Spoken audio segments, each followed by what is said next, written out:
C'est dans la cité administrative de Putrajaya que se trouve le bureau de la censure, où tout ce qui passe à la télé privée en Malaisie est contrôlé. En ce moment, nous avons des problèmes sociaux dans notre pays. Et si on n'avait pas le bureau de la censure, il faudrait qu'une autre administration se charge de la surveillance. Nous sommes une institution nationale. Ce pourrait être une autre institution qui ferait ce travail. Si vous voulez, pourquoi avoir une police, par exemple ? Pas seulement dans notre pays, mais n'importe où, dans n'importe quel pays du monde. Eh bien, c'est pour veiller sur les gens. Parce que la liberté absolue, où tout est permis, ce n'est pas viable. En dépit de cette censure qui peut paraître d'un autre âge, la société malaisienne est ultra-moderne. Elle a connu un développement très rapide à faire pâlir d'envie la plupart des pays du tiers-monde. C'est une société multiethnique, malaise, chinoise et indienne, et la religion musulmane, celle des Malais, est majoritaire. Le paysage audiovisuel est composé de 7 chaînes, 2 publiques et 5 privées. Et quand on zappe, le petit écran nous renvoie l'image d'une société high-tech, une société où l'on consomme beaucoup, mais qui reste néanmoins très attachée à ses valeurs. Et parmi ces valeurs, une par-dessus tout, l'unité nationale. Chaque année, pendant la semaine de célébration de l'indépendance, toutes les télés bouleversent leur programme et laissent une large place aux festivités nationales. Dans ce spectacle, qui se déroule à Kuala Lumpur, la capitale, les diverses ethnies malaisiennes sont représentées en harmonie parfaite. Les Malais, qui constituent 60% de la population, les Chinois, 25%,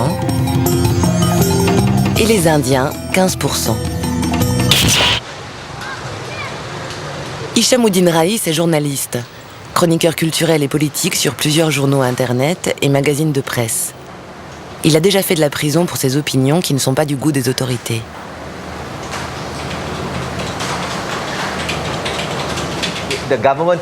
Quand le gouvernement nous montre ce spectacle de musique et de danse, pour moi, ce n'est qu'une façade, une toute petite partie de l'identité nationale. En fait, les principales institutions du pays ne sont pas multiraciales. Il y a d'autres institutions qui ont été créées par l'État et ce sont ces institutions qui divisent la population. Surtout la politique de l'économie nationale, qui a été introduite en 1971. C'est une politique pour la discrimination positive, c'est-à-dire qu'elle favorise les Malais, la majorité de la population de ce pays, qui sont considérés comme les autochtones ou les fils de la terre. Cette politique est discriminatoire envers les Chinois, envers les Indiens et envers les autres nationalités. Et c'est ça qui crée la ségrégation. Durant toute la semaine de l'indépendance, la télé ne cesse de diffuser des programmes patriotiques